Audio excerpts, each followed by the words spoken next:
I'm going to read the Song of Ribhu, or the Ribhu Gita. I don't really want to make any explanations about it.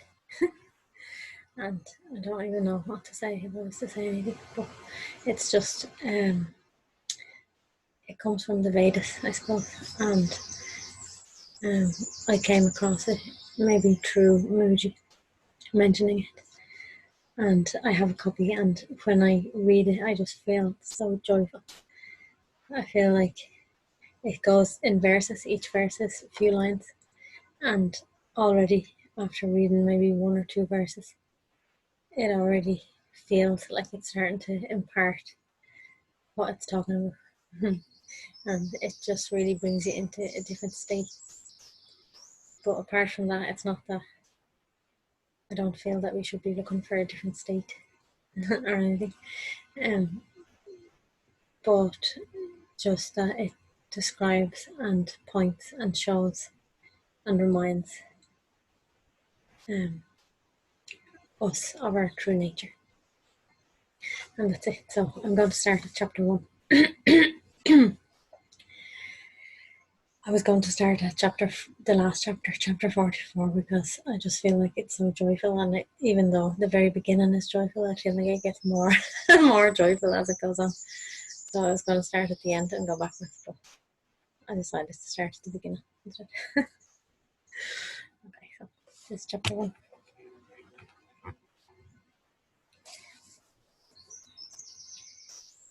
Obeisance to the Supreme Shiva. To that Supreme Shiva, the auspicious, the absolute, who is unreservedly worshipped in the hearts of the five-faced Lord, Ganesha, Lord of Shiva's retinue, the elephant-headed Lord, the six-faced Lord, the gracious Mother, and their endless retinue, along with innumerable seers, gods, and other loving devotees. For attaining any result and for having bestowed upon them the fulfillment of their desires, who is undivided like the expanse of the sky, who is an ocean of compassion, and who is the space of consciousness. Let us bow.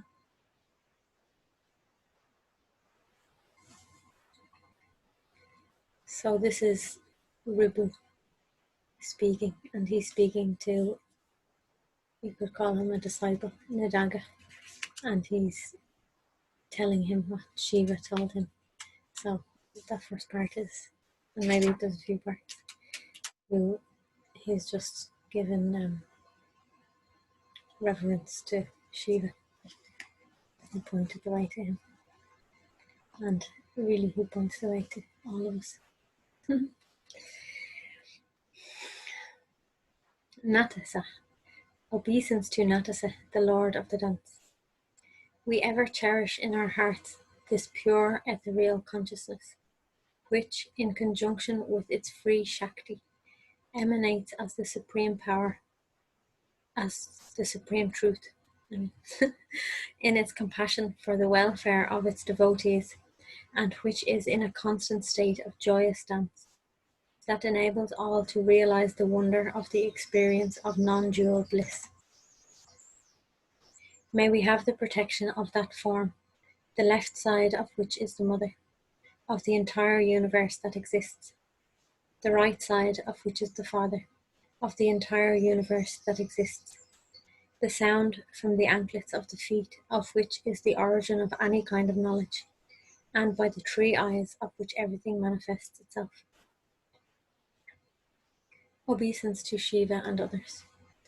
Glory to the feet of the infinite Shiva, who is the Lord of the entire sentient and insentient world and the embodiment of limitless power. Glory to the feet of the Devi, the goddess, who is the mother of the entire phenomenal world and who is the very embodiment of eternal bliss. Glory to the feet of Vinayaka, the remover, who clears away all kinds of obstacles and is beneficent to all. Glory to the feet of Shanmukha, the six-faced one, who bestows the knowledge of Shiva on deserving devotees. The Supreme Lord, who brought forth all this world, created at the outset, for the welfare of the people of the world, the Vedas, which explain various forms of rites, karma, meditation, upasana, and knowledge, jnana, and brought forth besides the smritis, recollected traditional works, Puranas, legendary lore, itihasas, epics, and other treatises, to enable proper understanding of the extreme subtlety of the Vedas. Of the Puranas and itihasas which describe the changeless principle of non-duality, the principal purport of the Vedas, which tower above all, an epic, rarest of the rare, by name Shiva Rahasya, secret of Shiva, mystery of Shiva, is preeminent. This epic, consisting of 12 parts, is extremely holy. This book, the Song of Ribhu, is a part of this Shiva Rahasya. In days of yore, the Supreme Shiva taught this extolled epic to the Supreme Mother. The Mother, the embodiment of grace, taught this to six-faced Skanda. Skanda fervently taught this to Jaikishavya, filled with devotion to Shiva. Vyasaya, who obtained this along with the grace of Shiva, taught this to the sage Suta.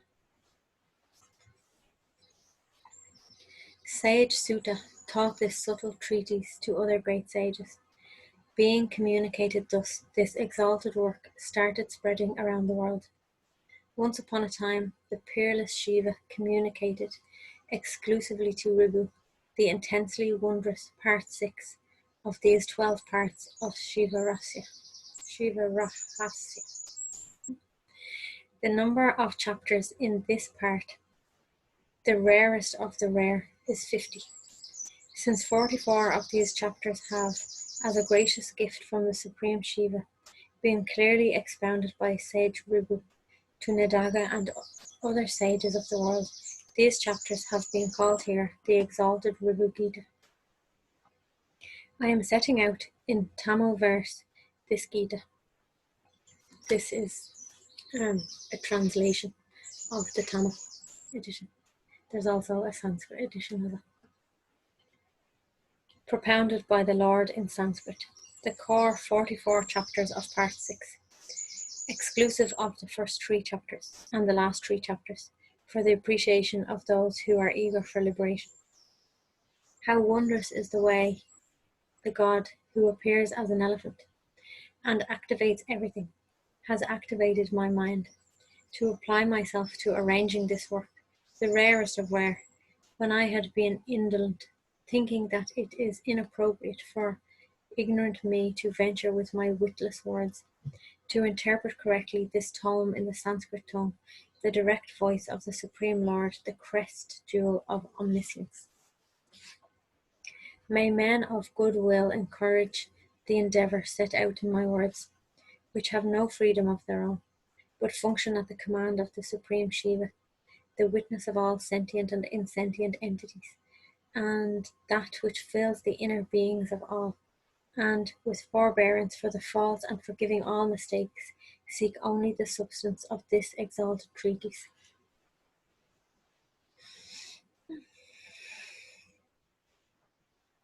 Sage Suta told, the pure elite sages in the Nemisa forest, you who know the Vedas, Jagishavya, accompanied by numerous loving sages and numerous taintless attendants of Shiva, again supplicating and praising his pleasure, prayed in humility to Skanda, the son of the spotless Shiva, inquiring thus, Grace incarnate, Son of the Supreme Lord, who is the embodiment of grace, succor for those who seek refuge in you, all-knowing crown jewel, Lord of 6 faces of auspicious look. By your grace I heard the 5 parts clearly. Now, further tell me part 6 in your nectarine words and save me. Quenching all the scorching heat of worldly existence, thus implored, Skanda said, Jagishavya, endowed with all desirable and superb qualities, we are pleased by your steadfast devotion.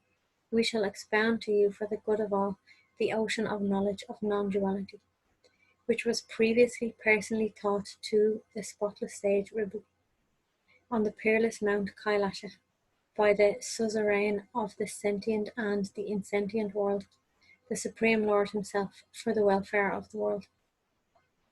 Once upon a time, the sage Ribhu, endowed with all good qualities like Sama, tranquility, and others, saw on Mount Kailasha my Father, all immaculate, who sweeps away all sorrow, and, prostrating to him, began praising that Sambhu, bestower of happiness, with great humility and love, to get his lasting grace, and to obtain the blissful, undivided, supreme knowledge.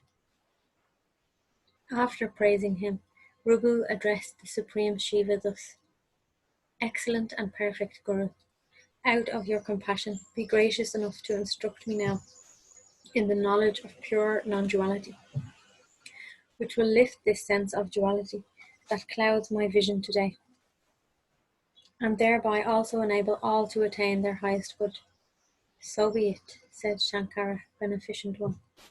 Shankara spoke thus: Sage Ribhu, offspring of Brahma, the Creator, by an inquiry into this epitome of aphoristic formulas, offered by me in 4 parts, which are in the nature of explaining clearly the entire meaning of Vedanta, there will arise the fearless, undivided, supreme knowledge, which leads to the elimination of the miseries of mundane existence, and to the bliss of the supreme Brahman. With no delusions, hear this in full. So spoke the great Lord to Ribhu. As he spoke thus, sage Ribhu, hearing the subtle meanings of the sacred formulas, and reflecting on them fully and incessantly in his mind, further meditated on them. Rid of worldly sorrows by the knowledge thus gained, and embracing exquisite bliss, Ribhu began praising the sacred form of Shiva with wonder and love.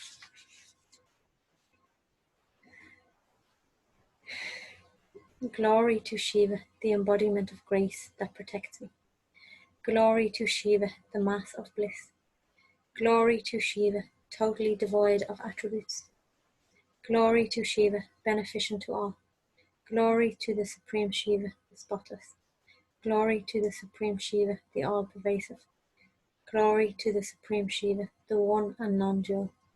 Glory to the Supreme Shiva, who is omnipresent and undivided. Glory to Shiva, the cause of the entire phenomenal world. Glory to Shiva, the Lord of Ambika, the Mother. Glory to Shiva, who is all and complete. Glory to Shiva, the limbless, the partless. Glory to Shiva, who exists everywhere, undifferentiated. Glory to Shiva, who is to be comprehended through Vedanta, final highest knowledge. Glory to Shiva, the Lord of all the worlds. Glory to Shiva, the mass of truth, consciousness, bliss. Prostrations to your feet, Shankara, beneficent one, the substratum of all that is moving and unmoving and the embodiment of truth. Prostrations to your feet, Supreme Shankara, the brilliant blaze that illuminates both the higher and the lower. Prostrations to your feet, sweet, blemishless form that bestows happiness upon all beings everywhere. Prostrations to your feet, to which Hari, Brahma, and millions of the divine milieu offer obeisance. I bow to your feet, which remove all the anguish of earthly existence, of your devotees, and give them happiness. I bow to your feet that give with ease the pure supreme knowledge and remove all weariness. I bow to your feet that transcend the mind and stand as the symbol of ethereal consciousness. I bow to your feet, O Guru, who clarified all the wonderful knowledge of Vedanta. Thus, praising the Supreme Shiva, and then, at his bidding, departing therefrom with humility, wandering here and there, strengthened by the unbroken, blissful experience, and, after initiating some deserving devotees on the way, he, Ribhu, reached, due to diverse circumstances, the earth, and came to the exalted, holy centre of Kedara. The sages saw Ribhu, the son of Brahma, steeped in dispassion, the repository of intense devotion to and knowledge of Shiva. He was decked with all the Shaivite insignia, like vibhuti, ashes, rudraksha, seeds of holy berries, necklaces, and other such things. He was staying at the shrine of Kedar, atop a Himalayan peak, offering worship to that perfect, full Lord of Kedar. On seeing him, the spotless sages, such as Nadaga, Suka, and others, lovingly, fully prostrated before him, and, praising him, addressed the worthy sage Ribhu thus: Once upon a time, did you not duly worship with devotion the supreme Shiva on Mount Kailasha, and obtain for the good of all, for the welfare of the world, the infinite, indivisible knowledge, by the grace of that Lord of the universe? Enlightened Guru, who has attained the unwavering, undivided supreme knowledge, in your intense compassion, be gracious enough to guide us to attain the great liberation, which will remove the debilitating miseries of worldly existence, in the way in which you attained, by the compassion of the Supreme Shiva, the undivided supreme knowledge of the essence of the faultless formulas of the crest of the Vedas. Our guide, with the help of the boat of divine knowledge that can be obtained through your kindness, we shall cross the vile ocean of recurring births and deaths and reach the shore of the immaculate Supreme Brahman, thus attaining eternal existence. When the sages thus supplicated with deference the spotless sage Ribhu, he, full of joy, responded: There is no secret kept from any of you, pure elite of sages, who, with your worship and devotion, are all entitled to the grace of the Supreme Shiva. Is there anything anywhere to be kept back from the devotees of Shiva? Therefore, even today, I shall expound to you this great knowledge. Hear then, as I tell you, of the knowledge that is the essence of the aphorisms of the crest jewel of the faultless Vedas, just as it was told to me without reserve by the Supreme Shiva in his compassion, spotless sages. By this knowledge all of you will ever live changelessly, free of great distress of earthly existence and its bondages, and attain the full nature of the Supreme Brahma.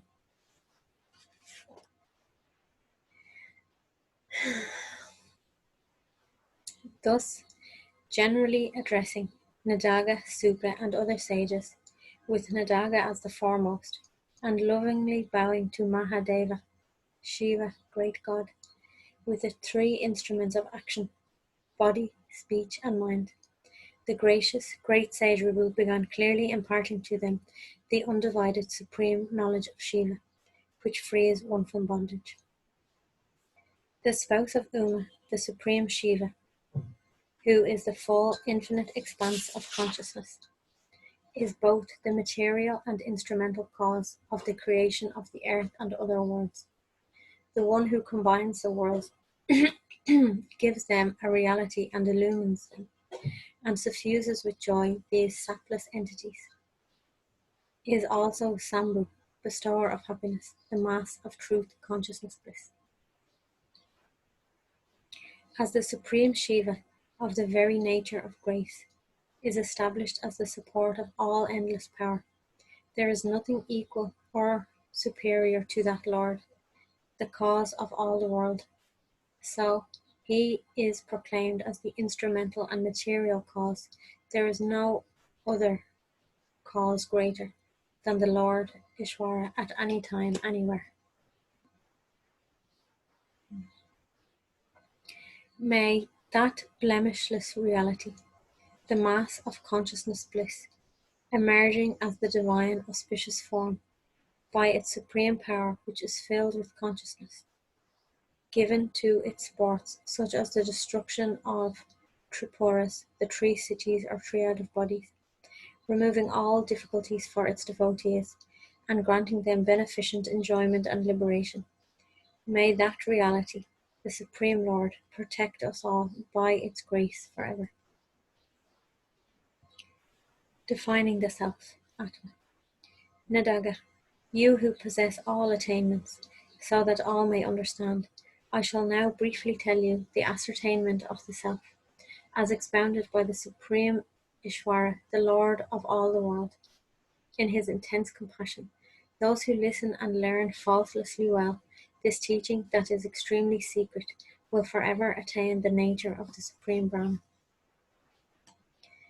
The self is knowledge, one and complete. It is this knowledge that remains in the practical world as the base for the body and endless conditioning factors. That is the witness of the body and all else, and that is beyond all objects of perception. Indeed, if one inquires in an unbiased manner, this self, indeed, is of the nature of the indivisible Supreme Brahman. Because it is imperishable, it is the self, indeed, existing as the nature of knowledge. That is the truth. Because it illumines all, it is the self, indeed, existing as the nature of knowledge. That is consciousness. Because it is beloved by all, it is the self, indeed, existing as the nature of knowledge. That is bliss. Because it has no limitations, it is the self, indeed, existing as the nature of knowledge. That is the infinite.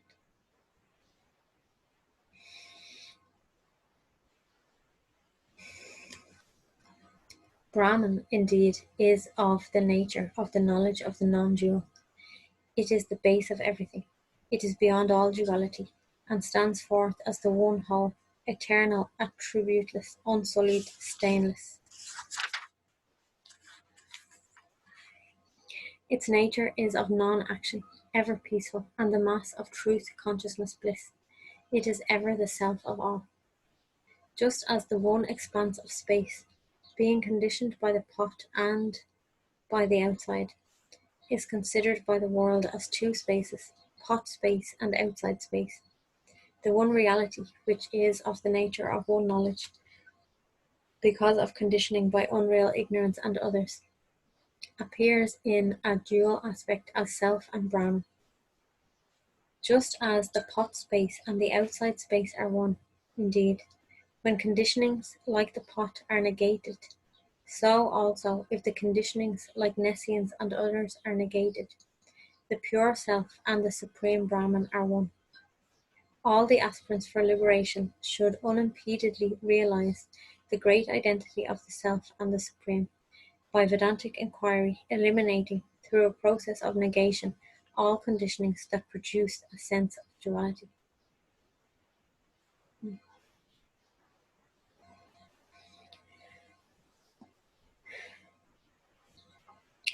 As all differences are an illusory appearance on Brahman, which is not different from the self, due to conditionings of the self like the defect of nescience, and conditionings of Brahman like Maya, illusion, delusion, one should realize, by a process of negation, that all appearances are not a whit different from the substratum, and one should cognize the originless, endless, undivided entity of the self and Brahman. Just as the imagined superimposition of silver on the mother of pearl is nothing apart from that mother of pearl, likewise all this multiplicity, like movement, is but a deceptive superimposition on the self, the mass of truth, consciousness, bliss, and is nothing apart from the self. Thus, discarding these superimpositions through a process of negation, one should realize the fully non-dual identity of the self and the Supreme. Whatever seems superimposed on the self is never different from the self. Brahman is not different from the self. There is no self different from Brahman. The self indeed is Brahman. Brahman indeed is the self. There is not an iota of doubt concerning this. One should always realize the identity of the self and the Supreme, that I, the self, am Brahman. As only the self of the nature of knowledge exists, there is nothing to be referred by the word non-self. As only the self of the nature of knowledge exists, there can be no thought of non-self. As only the self of the nature of knowledge exists, there is no world existing as non-self. Be certain that it is only the self of the nature of knowledge that exists immutably ever, everywhere.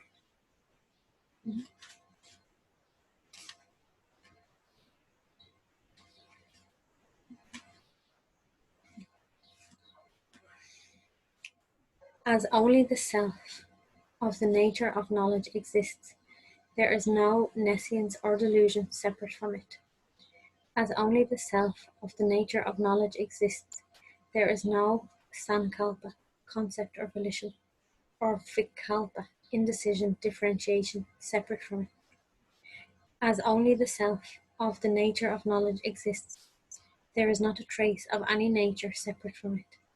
Be certain that it is only the self of the nature of knowledge that exists immutably ever, everywhere. As there is no entity like the mind and such, there is never an object of which to think.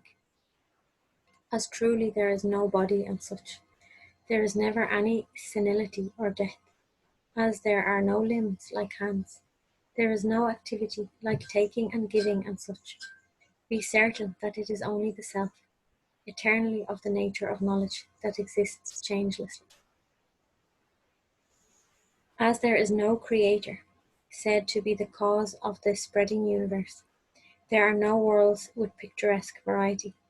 As there are no series of worlds, there is no Hari who governs the changing universe.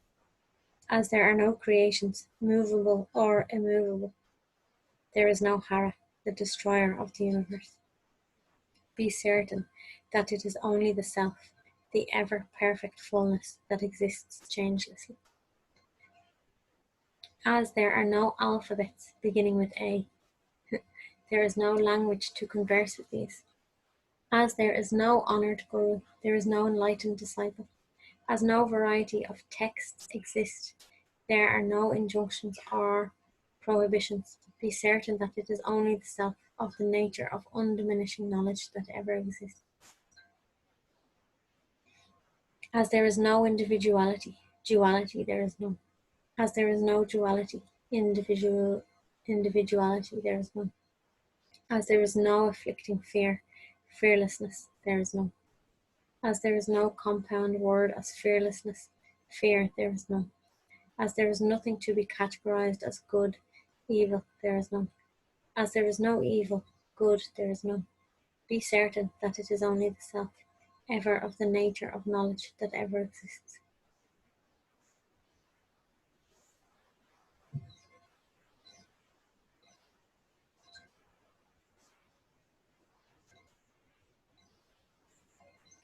As there is no truth, untruth there is none. As there is no wavering untruth, truth there is none. As there is no purity, impurity there is none. As there is nothing to speak of as impurity, purity there is none. As there is no pursuing misery, happiness there is none. As there is no following happiness, misery there is none. Be certain that it is only the self, with no trace of duality, that ever exists. As there is never you, there is also no I. As there is no I who have spoken, there is no you either. As there is no doer, action there is none. There being no action, doer there is none. As there is none of the nature of devotee, liberated there is none. As there is none to be called liberated, devotee there is none. Be certain that it is only the self, with no trace of duality, that exists changelessly.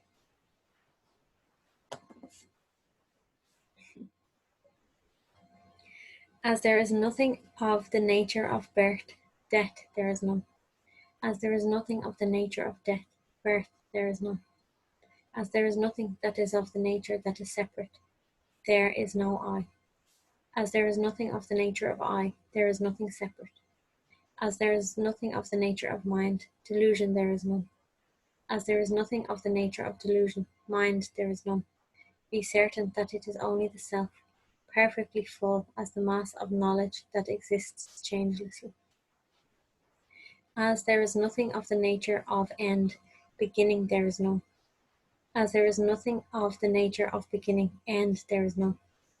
As there is nothing of the nature of the pairs of opposites, objects of perception, there are none.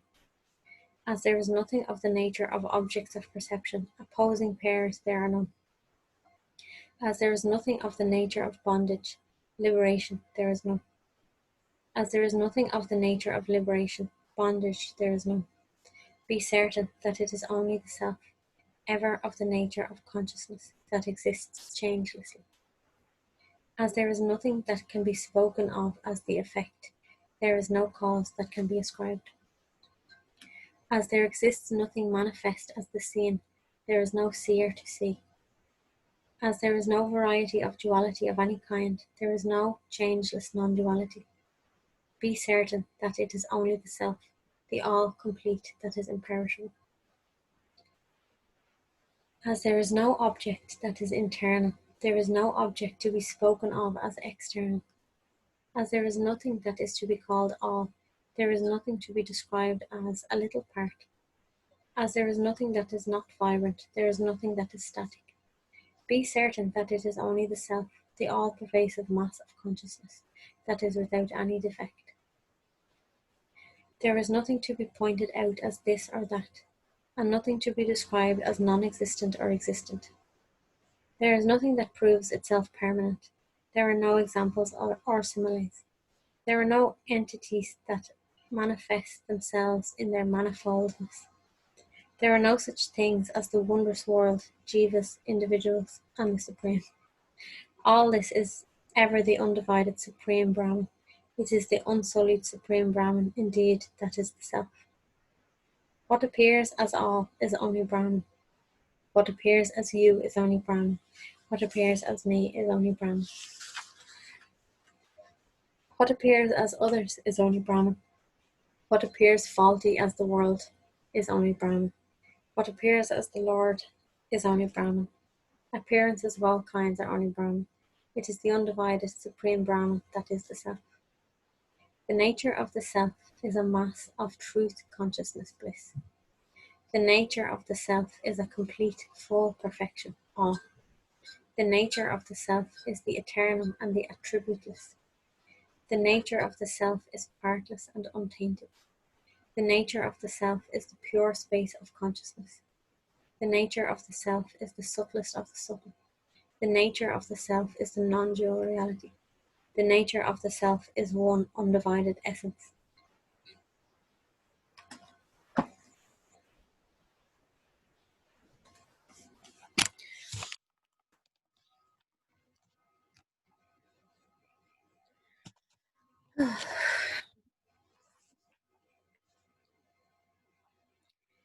Therefore, there is not an atom separate from the Self, the one undivided essence. You are that Self, which is a mass of knowledge. There is not an iota of doubt in this declaration. Sage of supreme tapas, you will be liberated from the bondage of worldly misery by reaching the differenceless, undivided certitude of the Self, that I, the Self, am ever of the nature of the exalted Supreme Brahman. Thus, for the good of all, have I briefly described to you, Nadaga, the definition of the non-dual, indivisible Self, in the way in which the Lord, whose greatness has no end, earlier graced me with this knowledge. Those who listen carefully and steadfastly learn at least once, with a pure heart, this ascertainment of the Self, will attain the state of the perfectly full Supreme Brahman. One's own experience. Thus spoke the sage Ribhu, joyously addressing him. Nadaga sincerely requested, My true Guru, please rid me of all mundane miseries by graciously telling me now the wonderful personal beatific experience that you had at that time on Mount Kailasha by the grace of Shiva. The sage answered him thus, I am indeed Brahman of the nature of truth, knowledge, bliss. I am indeed Brahman without any connection to samsara. I am indeed Brahman, which is eternal and partless. I am indeed Supreme Brahman without form. I am indeed Supreme Brahman, which is the essential and the exclusive. I am indeed the Supreme Brahman which stands by itself. I am indeed the Supreme Brahman which is non-dual. I am indeed Brahman which is whole, perfectly full and undivided. I am indeed Supreme Brahman which stands as the nature of truth. I am indeed Supreme Brahman which is ever in bliss. I am indeed Supreme Brahman which is of the nature of consciousness. I am indeed Supreme Brahman which is the space of consciousness. I am indeed Supreme Brahman which is blemishless. I am indeed Supreme Brahman which is untainted. I am indeed Supreme Brahman which is of the nature of myself. I am indeed the one perfectly full Brahman. I am indeed Supreme Brahman with no caste or clan. I am indeed Supreme Brahman which has discarded all associations. I am indeed Supreme Brahman without beginning or end. I am indeed Supreme Brahman which has discarded all that is meaningless. I am indeed Supreme Brahman without sorrow. I am indeed Supreme Brahman which is magnificent.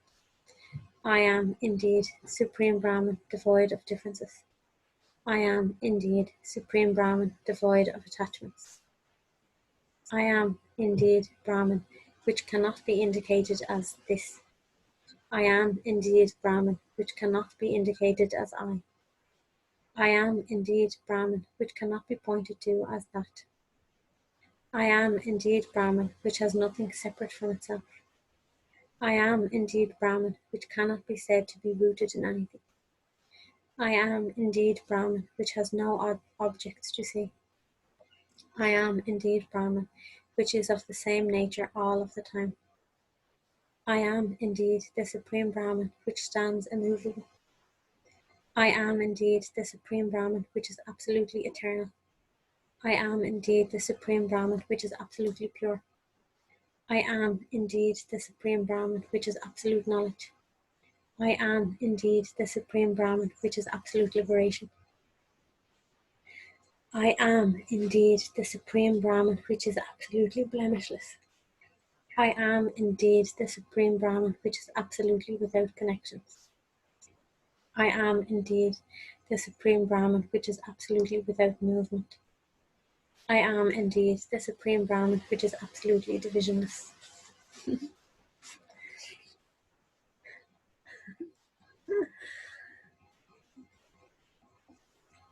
I am indeed Brahman which is the mass of absolute truth. I am indeed Brahman which is the mass of absolute consciousness. I am indeed Brahman which is the mass of absolute bliss. I am indeed Brahman which is absolutely subtle. I am indeed Brahman which is absolutely pure. I am indeed Brahman which is absolute auspiciousness. I am indeed Brahman which is absolutely eternal. I am indeed Brahman which is absolute peace. I am indeed the Supreme Brahman which is exclusively of the nature of existence. I am indeed the Supreme Brahman which is exclusively of the nature of consciousness. I am indeed the Supreme Brahman which is exclusively of the nature of the good. I am indeed the Supreme Brahman which is exclusively of the nature of sound. I am indeed the Supreme Brahman which is exclusively of the nature of space. I am indeed the Supreme Brahman which is exclusively of the nature of that which alone is. I am indeed Brahman which alone is of this exclusive nature.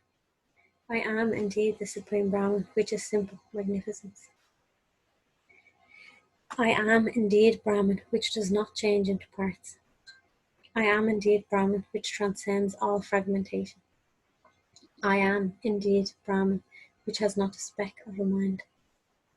I am indeed Brahman which has no sankalpa, concept, or doubt or differentiation.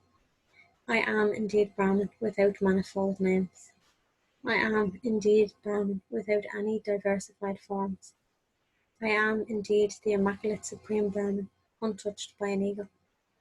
I am indeed the Supreme Brahman, which is the undivided space of consciousness. I am indeed Brahman, which is all and complete. I am indeed Brahman, which has no conditionings like a body. I am indeed Brahman, which is all pervasive and without any parts. I am indeed Brahman, which is a mass of knowledge.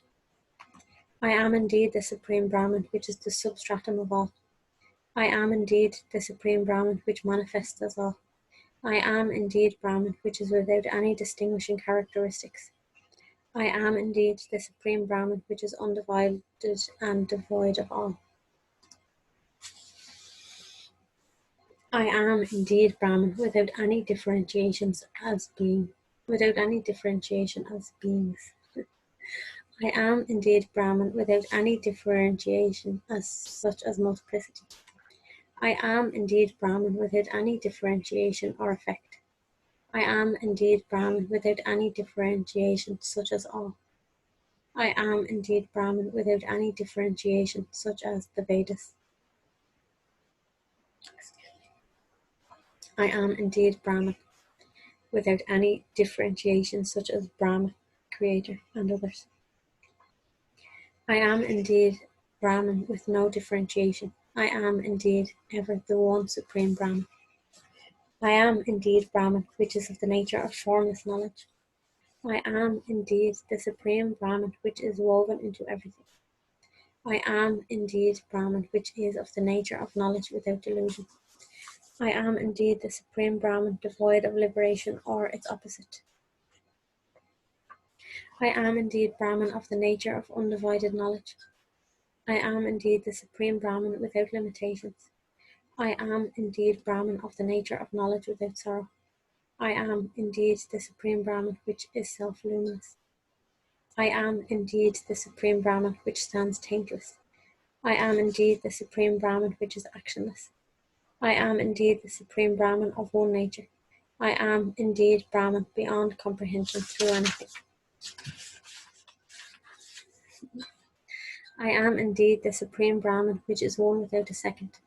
I am indeed the Brahman which exists always and everywhere. I am indeed Brahman, which is fully all-pervasive. I am indeed the Supreme Brahman, which is all truth.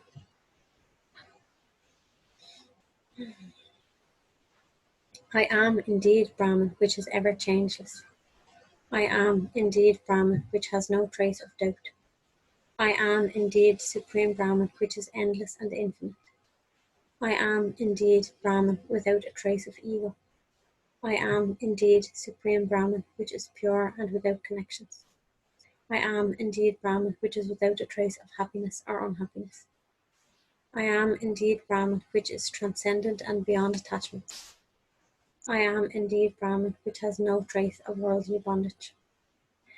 I am indeed Brahman, which does not have the pentad of gods such as Brahma and others. I am indeed Brahman, without the pentad of functions. I am indeed Brahman, not touched in the least by delusion. I am indeed Brahman, which is blemishless and exalted. I am indeed Brahman, which glows as the self-luminous. I am indeed Brahman, which is the pure space of consciousness. I am indeed Brahman, which has no connection to action.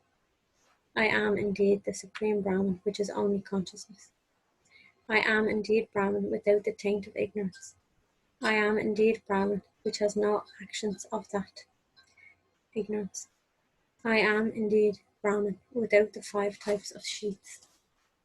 I am indeed Brahman, which has nothing as the higher or the lower. I am indeed the Supreme Brahman, with nothing of even the trivial, and which is alone. I am indeed Brahman, which has no need for any deed. I am indeed Brahman, no different from knowledge. I am indeed the Supreme Brahman, which is pure and which is the void. I am indeed the Supreme Brahman, which is the root of the universe. I am indeed Supreme Brahman, which transcends everything. I am indeed Supreme Brahman, which pervades everywhere. I am indeed Supreme Brahman, which is ever immaculate. I am indeed Supreme Brahman, which is the essence of all. I am indeed the Supreme Brahman, which is all sentience. I am indeed the Supreme Brahman, which has absolute freedom. I am indeed the Supreme Brahman, which is truth, knowledge, bliss. I am never the body or the senses. I am never living beings or the thoughts. I am never the intelligence of the mind. I am never the petty ego. I am never its cause, ignorance. I am never the integral or the discrete. I am never anything possessed of intelligence. I am always the undivided Supreme Brahman indeed. I am never the mortal. I am never the child, the youth, or the aged. I am never the small or the big. I am never the one to decay and die. I am never the individual soul or the Lord. I am never the sentient and insentient world. I am ever the I, which stands devoid of anything. I am the Supreme Brahman, the non-dual and the divisionless.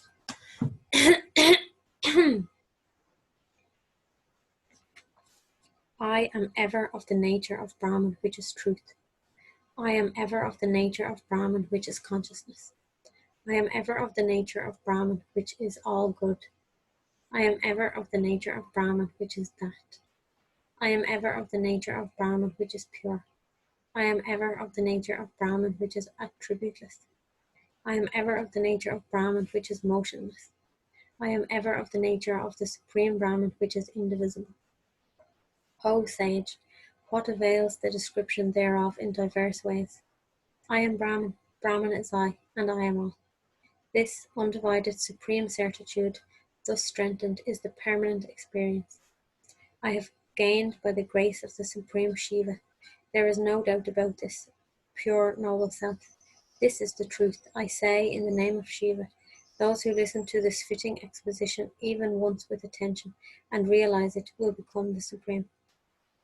The non-dual Supreme Shiva, limitless and without the least division, stands as the great truth, which the Vedantas fearlessly proclaim. Inane imbeciles with impure minds, distracted toward differentiation by texts on duality, can never know the one undivided Supreme Shiva, the essence of the cream of the Vedic lore. Courageous men performing daily worship with devotion and offerings to Shiva and attaining purity of mind will get the steadfast, indivisible Shiva knowledge that the non-dual Supreme Shiva is the substance of the Vedas and all else, and that truly Shiva is themselves. Rid of illusory worldly bondage, they will become the Supreme Shiva themselves, consciousness, bliss. Sutta thus told all the great sages that Skanda, the all-knowing, gave this clear exposition to Jagishavya, the eager inquirer, delineating what, on the lines of the gracious teaching of the Supreme Shiva, the sage Ribhu, in his compassion, described to Nadaga as his personal experience in an exalted state of non-dual, undivided awareness of the self.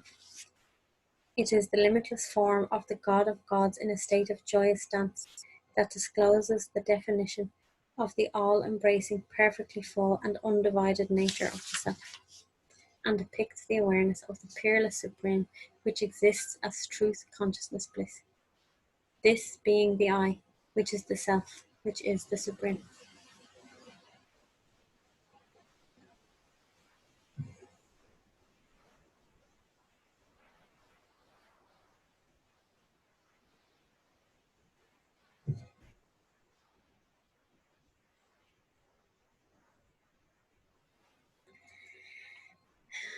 That's all.